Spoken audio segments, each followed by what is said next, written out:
Index medical college में 2 दिवसीय सतत शैक्षणिक सत्र आयोजित किया जा रहा है, जिसमें देश के चिकित्सा विशेषज्ञों का एक विशेष पैनल इस महामारी के नियंत्रण में मदद के लिए उनके प्रयासों, अनुसंधान और कार्यान्वयन को साझा कर रहा है।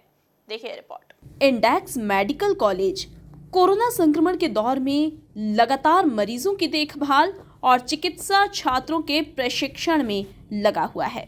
इसी बीच कॉलेज में राष्ट्रीय आयुर्विज्ञान अकादमी भारत सरकार के तत्वावधान में 2 दिवसीय सतत शैक्षणिक सत्र आयोजित किया जा रहा है, जहां देश के चिकित्सा विशेषज्ञों का एक विशेष पैनल इस महामारी के नियंत्रण में मदद के लिए अपने प्रयासों, अनुसंधान और उनके कार्यान्वयन को साझा कर रहे हैं। देखो, बेसिकली जो सेमिनार का जो अपन ने जो कोविड-19 जो बीमारी है, वो शुरू से जैसे 1 साल हो गया है, केसेस कम ज़्यादा होते रहते हैं, कुछ चीज़ें हैं, पर अभी भी बहुत सारी ऐसी चीज़ें हैं कि हर लेवल पे थोड़े से कोई डाउट्स रहते हैं, और उसके लिए उसको अपडेट करने के लिए हम लोगों ने एक ये सेमिनार का आयोजन किया है।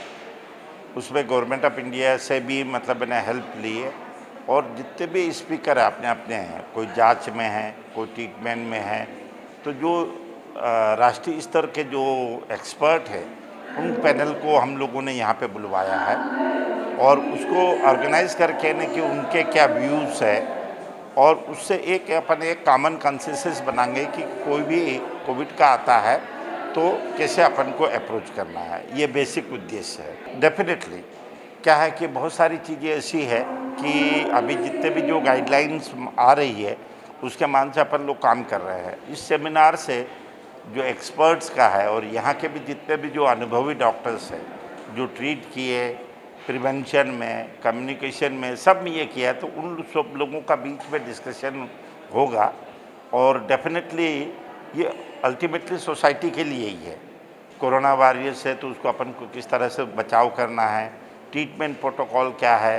हालांकि पूरी गाइडलाइन है गवर्नमेंट ऑफ इंडिया की, ICMR की है, पर फिर भी अपने यहाँ पे जो अलग है, इसके ऊपर डिस्कशन होगा, और डेफिनेटली ये सोसाइटी के लिए बहुत ही लाभदायक रहेगा। हाँ, ये मैं इंडेक्स मेडिकल कॉलेज की तरफ से वाइस डीन डॉक्टर प्रेम नियाती बोल रहा हूँ। हम लोगों ने 3 महीने पहले जब आयोजन करने का सोचा था कि कोरोना पे एक पूरा डॉक्टर्स और जितने भी नए बनने वाले डॉक्टर्स हैं उनको एक अवेयरनेस का हो। उस दौरान कोरोना का एपिसोड कम हो गया था, तो पूरा ऑफलाइन करने का था प्लानिंग, लेकिन समय बढ़ता गया, अभी कोरोना का ज़्यादा प्रकोप बढ़ता जा रहा है, तो ये निर्णय लिया गया इसे हम हाइब्रिड रखें। आधे लोग ऑनलाइन कर रहे हैं, बाहर के लोग जो हैं, और बाकी जो कॉलेज के हमारे डॉक्टर्स वो सब यहाँ हॉल में बैठ के कर रहे हैं। तो ये हाइब्रिड टाइप हो गया, ऑनलाइन और ऑफलाइन। इसके लिए हमें national academy of medical sciences Delhi से पूरी इजाज़त मिली है। उनके ऑब्जर्वर डॉक्टर तनेजा सर भी हमारे बीच रहेंगे दोनों दिन तक, और मैडम डॉक्टर सरोज चूड़ामणि जो कि अध्यक्ष है, उन्होंने ऑनलाइन इसका इनाग्रेशन किया है। यह आयोजन हम इसलिए कर रहे हैं कि अभी जैसे कि हम लोग समझ रहे हैं कोरोना के बारे में कई हमारे दिमाग में क्वेश्चंस आते हैं, प्रश्न आते हैं, कई जवाब समझ नहीं आते हैं, और बहुत सारे कन्फ्यूजन से फैले हुए हैं। तो उनसे परे रख के जो विशेषज्ञ लोग हैं, जिन्होंने बरसों से मेहनत कर रहे हैं, जो काम कर रहे हैं, तो यहाँ हमें मार्गदर्शन देने के लिए दिल्ली से भी 2 डॉक्टर्स हैं, एक डॉक्टर बेंगलोर से हैं, एक रायपुर से हैं, कुछ हमारे इंदौर के जो प्रसिद्ध चिकित्सक हैं जिन्होंने कोरोना में काफ़ी सेवा की है, जैसे doctor Ravi Doshi, doctor Salil Bhargav, dean MG medical college doctor Dikshit sir, ex dean MG medical college doctor Thora sir, हमारे यहाँ डॉक्टर VK अरोरा सर, फिर बेंगलोर से डॉक्टर निखिल है, रायपुर से डॉक्टर धनेरिया सर हैं, और डॉक्टर गौतम सर दिल्ली से हैं, डॉक्टर राजेश पांडे दिल्ली से।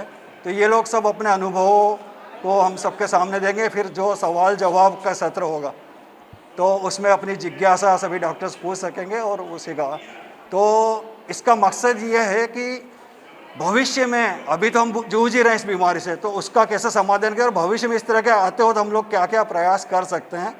तो इसी मकसद के साथ ये 2 दिवसीय कार्यशाला आयोजित की गई है। कुल मिलाकर इस शैक्षणिक सत्र का सीधा लाभ चिकित्सक और पीड़ित लोगों को होगा। Bureau report, MP news, Indore.